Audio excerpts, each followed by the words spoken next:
करके हल बना। लेकिन यहाँ भी जब रोजगार की बात आती है, जब नियोजन की बात आती है, तो अस्थायी कामों को भी ठेके के रूप में तब्दील कर देने की वो जो परंपरा जो चल रही है, वहाँ निजी कंपनियों और सरकारी कंपनी में अब कोई फर्क नहीं रह गया है जो आप देख रहे हैं। और ये फर्क वहीं तक नहीं रह गया। ये फर्क जिस चिंता से, जिस आशंका से आप जब सवाल उठा रहे हैं, वो सवाल लाजमी है कि जब अभी शुरुआत ही हो रही है तभी इसके असर दिख रहे हैं कि जो लोग, जिनके पूर्वजों ने, जिनके पुरखों ने, जिन लोगों ने पूरी जमीन दी, जिस वीरांगनी में बरसों तक इस उम्मीद में फिर समय गुजार दिए कि फिर पुनः शुरुआत होगी, तो बात होगी यहाँ के प्रशासन, यहाँ के सरकार, यहाँ के प्रतिनिधि, यहाँ के विस्थापित और इन तमाम चीजों के लिए इसका ही रास्ता निकलेगा।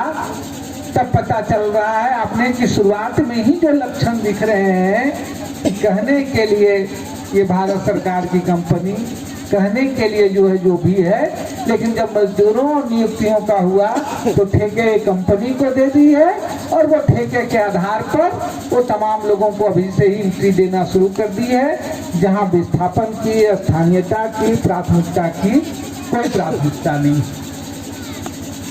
और ये किस दिशा में धकेल रहे हैं? अभी 75 साल के साथ ही साथ इस राज्य के 22 साल हुए और इसलिए यह महसूस किया गया।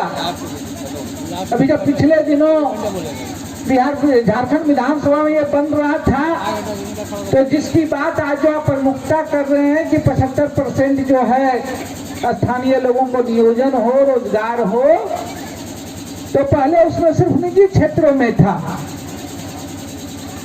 उसमें कोल इंडिया, भारत सरकार की कंपनियां नहीं आ रही थी। हमने कहा, उस दिन भी हमने कहा कि भाई ये तो आप फिर हो जाएगा कि आप एक दरवाजे से छूट दे रहे हैं।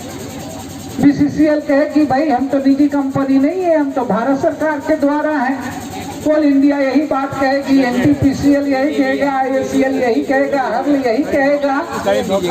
लेकिन आप देखिएगा कि ये सारी कंपनियां भी, अगर सरकार है तो अस्थायी कीजिए, आप विज्ञापन लगाइए, विस्थापितों को नियुक्तियां दीजिए उस प्रक्रिया के अनुसार। लेकिन ये भी जो है वो बहालियां जो है वो कर रही है वो सारे ठेके में। तो इसलिए हमने कहा उस समय